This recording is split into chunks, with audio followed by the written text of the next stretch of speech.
Today we're talking Deadpool and Wolverine, and I know I don't normally cover Marvel topics, and it's not out of dislike, don't let that be the case, or the notion whatsoever, because actually, me and my girlfriend's official first date was Avengers Endgame. I'm not wearing hockey pads. Ironically. So it's going to be an easy date for me to remember for that very reason, because it was the release date of that movie. Anywho, I thought at that point they had reached the zenith of what they were going to do, and in some terms that is the case. Whether they'll be able to surpass that in the future is, I guess we're going to find out, but nothing has surpassed it since.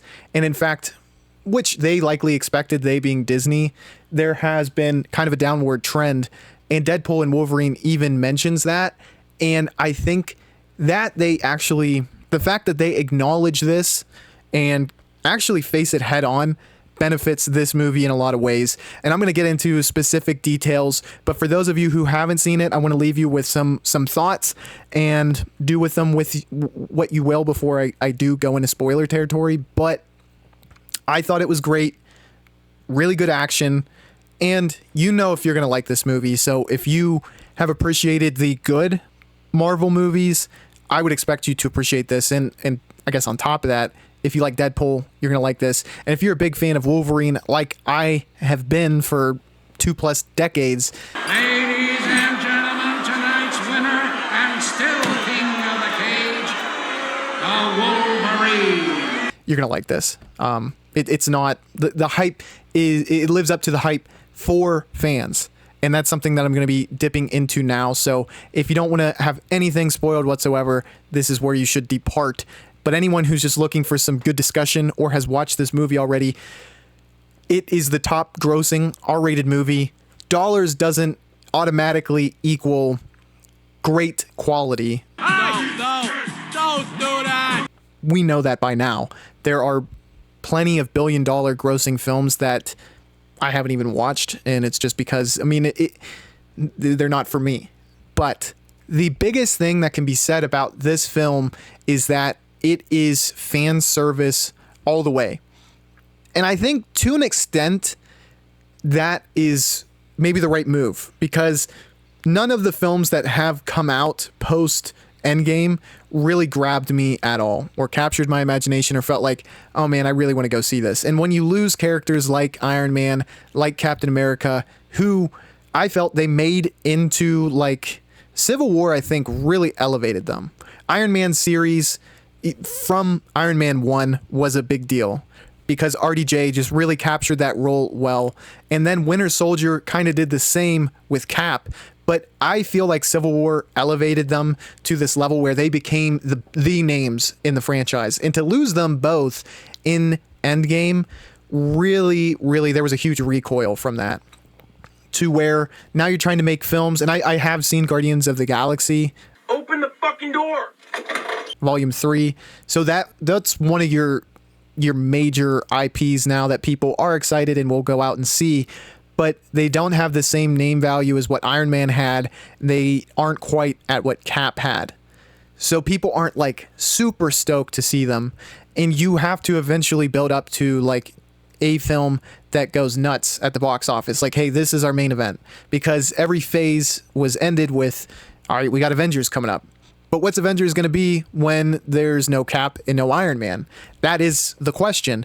But when you reintroduce Wolverine, and when you bring in Deadpool and elevate him to a certain status, now we might be onto something. Beyond that, as I said, they address not only the failures of Disney, they address failures in this comic book universe in general. And that meta element mixes so well with what Deadpool is. And it's just interesting as well, because I think a lot of us, and I'm speaking mostly about myself now, we went through like the pre-alpha phases of comic book movies.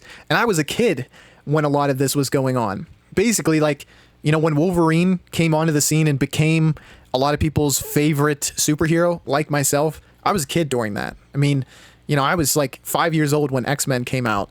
So I was right in the pocket for him to market towards. And now we get an R-rated version where they're allowed to have bloody combat and R-rated jokes, and that maturation with that character is really cool. And it is something that Disney has done before. I mean, this isn't the first film to have done something like that, but it's cool to see the maturation of the character within. And it's also cool to see, like, it's just nostalgia. It's member berries from South Park.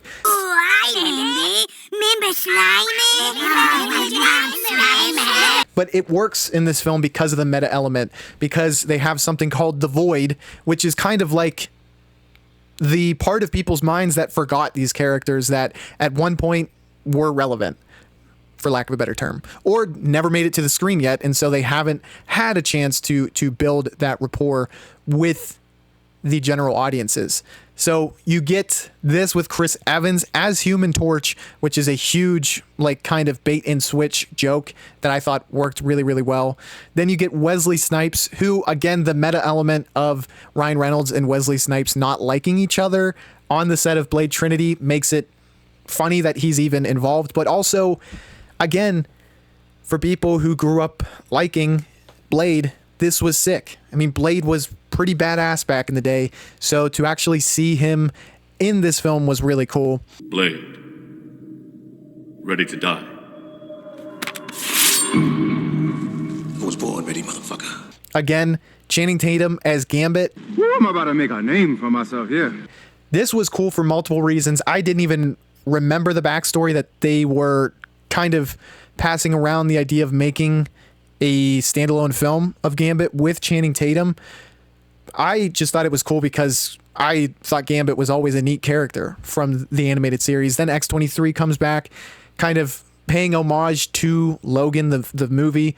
I did like how much homage was paid to that, despite the fact that they're kind of uprooting that story. Well, they're letting that stay in that universe, and this is a different Logan, so, you know, that it gets complicated, but at the same time, not really.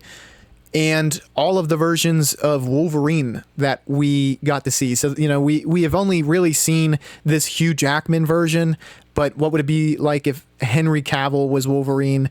You know, the Hulk versus Wolverine storyline, that's so cool. Short Wolverine, which you know, it is accurate to the comics, but I think we're all better off for not having that. The other kind of variations of Wolverine, Age of Apocalypse and Fever Dream, that was cool as hell to see that. But on top of that, I think they kind of deliver with the actual fight scenes between Deadpool and Wolverine. It's just, you know, it's kind of doing a Batman versus Superman, but ultimately we are aware that they're going to team up at some point. And I don't feel like they blew their wad either. Like, this is built on the backs of legends, so to speak. So you're giving fan service to these forgotten characters, to these characters that never came to fruition. You're paying homage or respect to Wolverine, one of the biggest characters in all of the comic book universe, while also you have this big draw of, like, these two can fight, they can go tooth and nail, and because of their powers, there's not as many consequences. And yeah, so I mean, I thought it was great. And I think the sales pitch could also be the criticism in that it's purely fan service. So the overarching plot at the end of the day, or I guess the stakes, are, you know, in no knock on the creativity that it took to create that, but at the same time, it is kind of, I guess you could call it slapdash. It's like, okay, so Professor X has a twin who never made it, but in this one universe she did, and she's evil. And there's a planet Ripper because Wolverine's universe needs to go now that he's not there anymore. And these two cross paths, and Deadpool and his universe are at stake. So you get the big stakes, but it's a little contrived, a little convoluted, but you get so enraptured or just enwrapped by this storyline that you don't really mind. I didn't mind. And I think people who have that investment, that nostalgia, are going to feel the same way. So look, it doesn't surpass the great storylines that Infinity War, which was great for its setup and its resolution, and same with Endgame.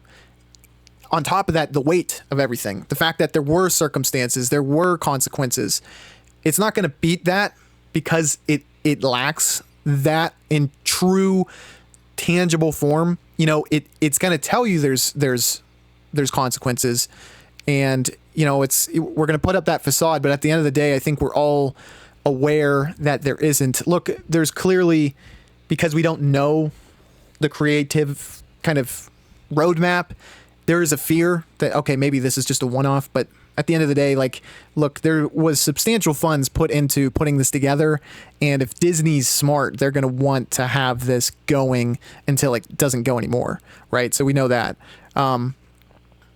I was able to appreciate it still. You know yourself more than I do, so you know you're probably going to enjoy this or you're probably going to hate it based on that. And, or if you did hate it, I would argue that's the reason why. And if you did like it, I think I am in that same boat with you. But let me know your thoughts down below. I thought the jokes were about on par with what you would expect from Deadpool. And yeah, Wolverine was able to kind of make this slightly better than the other two iterations, in my opinion. And the action is as good as ever, but just his inclusion and the amount that I liked him as a character really helped me enjoy it that much more. So let me know your thoughts down below. Be sure to subscribe to the channel, and I will catch you on the flippity flip.